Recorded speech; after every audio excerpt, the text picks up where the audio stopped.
Ya Habibana Muhammad Rizik Syihab, kami sangat mencintaimu. Assalamualaikum warahmatullahi wabarakatuh. Allahu Akbar.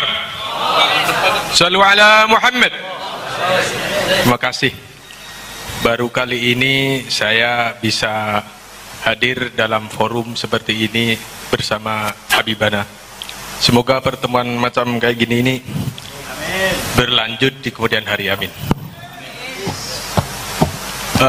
Terima kasih atas waktu yang diberikan oleh moderator. Ada beberapa hal sebetulnya yang kepingin saya tanyakan karena waktu yang tidak begitu berkenan. Ada satu hal yang saya rasa penting saya tanyakan kepada Habibana, yaitu tentang beredarnya berita-berita di medsos dan bahkan ya secara fakta di lingkungan kita suka sering beredar bahwasanya Habibana ini sering dibentur-benturkan dengan NU, padahal ketika melihat klarifikasi tadi, pembicaraan tadi, sudah jelas bahwa Habibana sangat-sangat mengapresiasi terhadap NU, Muhammadiyah, dan organisasi-organisasi lainnya. Semoga aja ini tidak menjadi kenyataan bahwa apa yang terjadi di medsos itu benar-benar ini upaya untuk meminggirkan ulama. Bahwa sering kita buka YouTube, kita buka Instagram atau buka yang lainnya, sering ada pembicaraan-pembicaraan yang isinya antara Habibana dengan Gus Dur, dengan tokoh-tokoh lain di NU misalnya atau di organisasi lain, sering seakan-akan debat kusir. Ini yang menurut saya sangat-sangat memprihatinkan dan bahkan saya ingin mengatakan ini mengkhawatirkan, karena bagaimanapun yang namanya gajah ketika bertarung yang menjadi korban semutnya, itu antara lain. Ya, terima kasih. Semoga Habibana beserta Habib Mikdad, Habib Quraish Baharun menjadi pencerah. Kalau dulu ada trio kiai yang untuk memerdekakan Indonesia, sekarang ada trio pencerah, 3 Habib ini. Terima kasih. Assalamualaikum warahmatullahi wabarakatuh. Waalaikumsalam warahmatullahi wabarakatuh. Penanya terakhir kepada Kesepuhan Bapak Kiai Dodo, dipersilahkan. Assalamualaikum warahmatullahi wabarakatuh. Pengalaman sejarah PIP tahun 65 itu komunisme sebelum pemberontakan 3 itu infiltrasi ke berbagai elemen TNI itu dan ini. Apakah indikasi itu sekarang ada? Barangkali Habib ada informasi. Itu satu. Yang kedua, saya pernah lihat di TV PIP Profesor Sapi Antonio terinspirasi atau memang sudah ada komunikasi dengan Habib Rizik masalah adanya upaya aplikasi ekonomi syariah. Saya minta langsung penjelasan dari Habib. Jazakumullah. Assalamualaikum warahmatullahi wabarakatuh.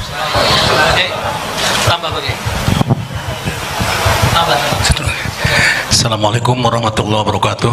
Nama saya Abdullah Dunun, pengasuh pesantren Al-Mutawalli.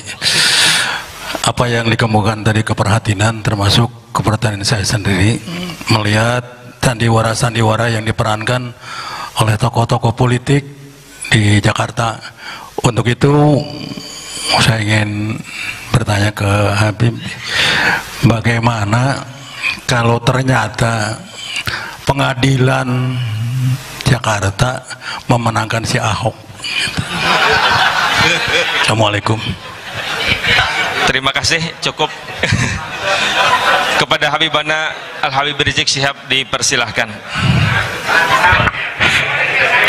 Terima kasih kepada para kiai yang baru saja menyampaikan pertanyaannya, luar biasa, lebih bagus lagi. Baik, yang pertama saya mulai soal yaitu hubungan kami, saya dan kawan-kawan di FPI dengan NU. Perlu diketahui bahwa para pendiri FPI ini dari kalangan habaib dan kiai di Jakarta semuanya merupakan keluarga besar NU. Semuanya merupakan keluarga besar NU. Sehingga secara prinsip, apakah itu akidah maupun syariat, FPI dengan NU tidak berbeda. Oleh karenanya di dalam anggaran dasar FPI dituangkan bahwa FPI adalah organisasi Islam yang berasaskan Islam, berakidahkan Asy'ariyah dan bermadhab fikih Syafi'i. Itu dituangkan dalam anggaran dasar dan itu kesepakatan pendiri, tidak boleh diubah sampai kapanpun juga. Nah, itu pertama yang perlu saya sampaikan. Yang kedua, sejak kami berdiri sampai hari ini, hubungan kami dengan NU sangat baik. Sekali lagi, saya bicara dalam tataran organisasi, di pusat maupun di daerah. Tapi memang kita tidak pungkiri, ada perbedaan-perbedaan pendapat yang terjadi antara kami dengan tokoh-tokoh NU, bukan dengan NU. Tolong dibedakan. Dulu saya pernah berseberangan pemikiran dengan Gus Dur. Ya, itu sudah berlalu, sudah selesai. Nah, cuman sekarang ini orang ungkit-ungkit lagi. Nah, padahal orangnya sudah meninggal dunia, saudara, terus diungkit-ungkit lagi di tengah masyarakat. Tujuannya apa? Tujuannya jelas, untuk mengadu domba kita.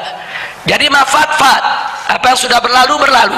Dulu saya berseberangan pemikiran dengan Gus Dur dalam konteks apa? Konteks sekularisme, konsep pluralisme, konsep liberalisme. Dan saya pernah bertemu dengan Gus Dur di kantornya atas usulan daripada Kiai Haji Hasyim Muzadi.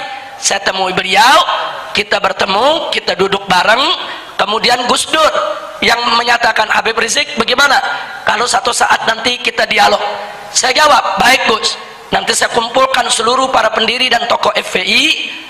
Gus boleh kumpulkan semua pimpinan daripada PMBNU yang ada, ayo kita duduk bareng. Gus boleh, pokoknya Gus Dur boleh bicara, mau 2 jam 3 jam kami siap dengarkan. Tapi nanti setelah itu Gus Dur juga mesti dengarkan saya bicara. Kita gantian. Dan beliau berdiri langsung ajukan tangan, sepakat Habib Rizik, kita selamat. Nah, ini kejadian di kantor Gus Dur. Tapi sayang sejuta sayang, sebelum kami sempat mewujudkan pertemuan dialog tersebut, akhirnya beliau sakit dan beliau meninggal dunia. Tapi keinginan-keinginan ini tetap kita junjung tinggi. Makanya hubungan saya dengan Gus Solah sampai hari ini sangat baik. Apalagi dengan almarhum Kiai Haji Hasyim Muzadi. Kiai Haji Hasyim Muzadi sudah saya anggap bukan hanya sebagai sahabat, tapi sebagai orang tua, sebagai guru. Nah, perlu saya sampaikan, semasa hidup Kiai Haji Hasyim Muzadi, tidak ada satupun gerakan FPI yang menghebohkan di televisi kecuali Ki Hasyim langsung tabayun kepada saya. Kadang-kadang malam itu beliau langsung telepon, Habib Rizik, ini ada kejadian begini melibatkan FPI, itu bagaimana ceritanya? Nah, beliau minta penjelasan. Nah, kadang-kadang saya dipanggil, Habib Rizik besok bisa gak datang ke kantor PBNU, kita mau dengar.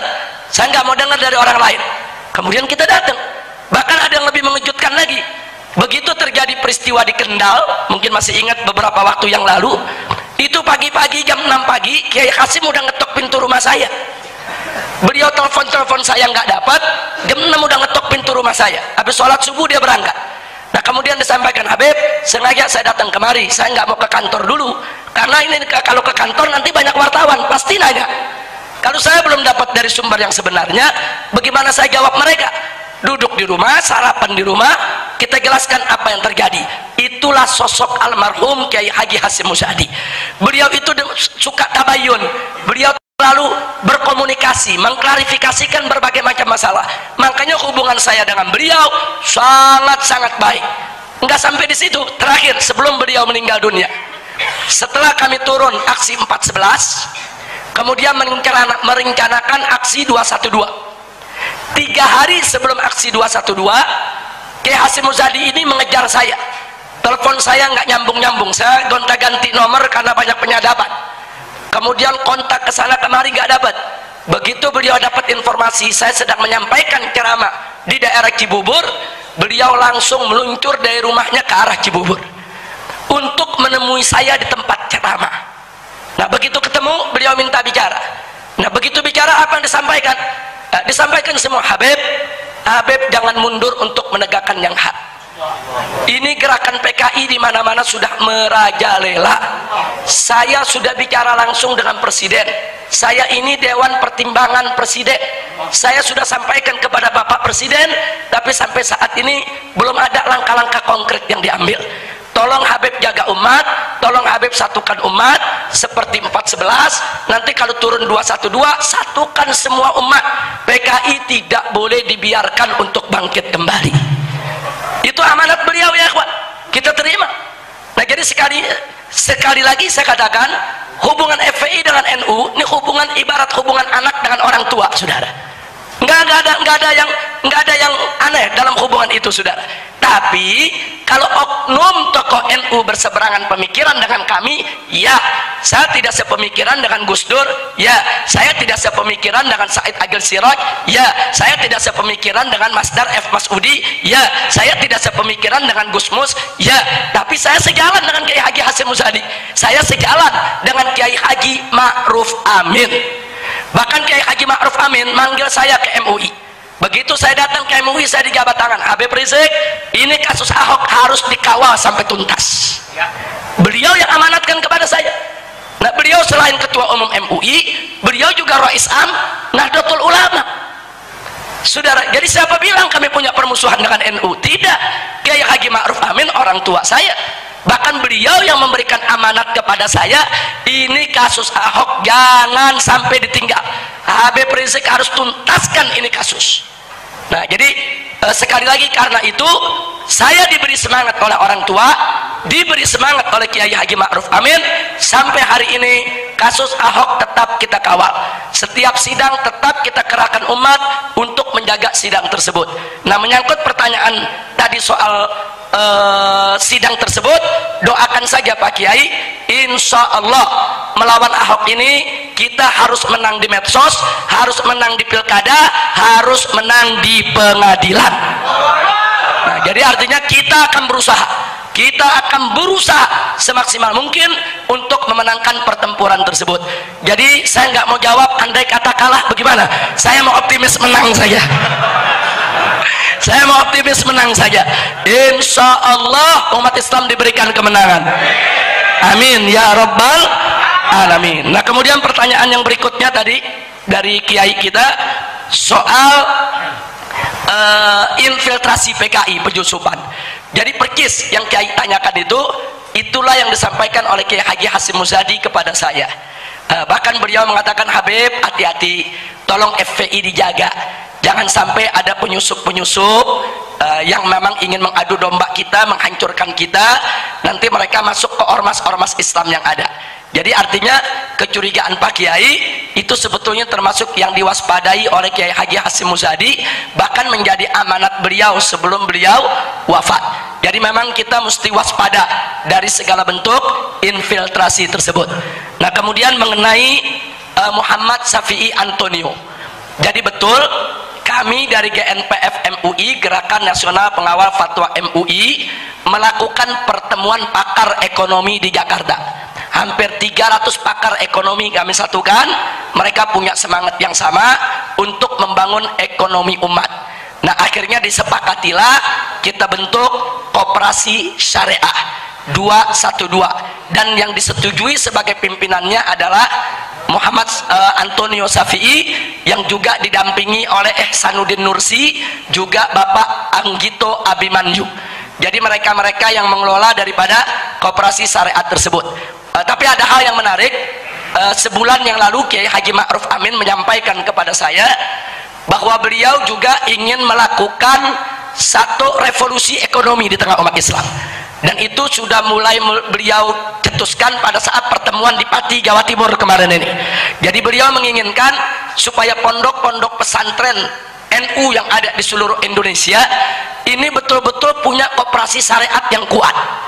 Jadi jaringan pesantren itu kalau disatukan itu luar biasa, luar biasa. Nah jadi beliau juga kemarin mengajak saya untuk mengumpulkan pakar-pakar ekonomi yang ada di koperasi syariat 212, bagaimana untuk merumuskan supaya pesantren juga ke depan punya koperasi yang khusus, yang kuat, supaya pesantren tidak ada lagi yang terbengkalai, nggak ada lagi pesantren yang ustadznya dapurnya nggak ngebul, yang ustadznya nggak bisa makan. Nah ini semua mesti kita pikirkan. Melalui koperasi semua ustadz bisa sejahtera secara halalan thayyiban. Nah saya mendukung apa yang diinginkan oleh Kiai Haji Ma'ruf Amin, dan kita ke depan yaitu akan yaitu bekerja sama untuk menggerakkan umat di mana-mana agar pondok-pondok pesantren juga punya koperasi yang kuat. Beberapa pondok pesantren sudah punya koperasi bagus seperti Sidagiri umpamanya, itu luar biasa pondok pesantrennya. Nah, jadi koperasi pesantren Sidagiri itu patut untuk menjadi contoh buat pesantren-pesantren yang lain. Pesantrennya itu kuat, bagus, kemudian merata, dan anggotanya juga begitu banyak, bahkan sampai dana yang dikumpulkan itu udah mencapai ratusan miliar. Nah karena itu luar biasa, bahkan katanya sudah triliun. Nah karena itu sekali lagi saya pikir masih banyak, ada pesantren di Gontor, ada pesantren di Sidagiri, ada pesantren NU maupun yang lainnya yang besar-besar, itu sudah jalan ekonominya. Nah insya Allah ke depan ekonomi ini akan semakin bangkit lagi. Amin ya rabbal alamin.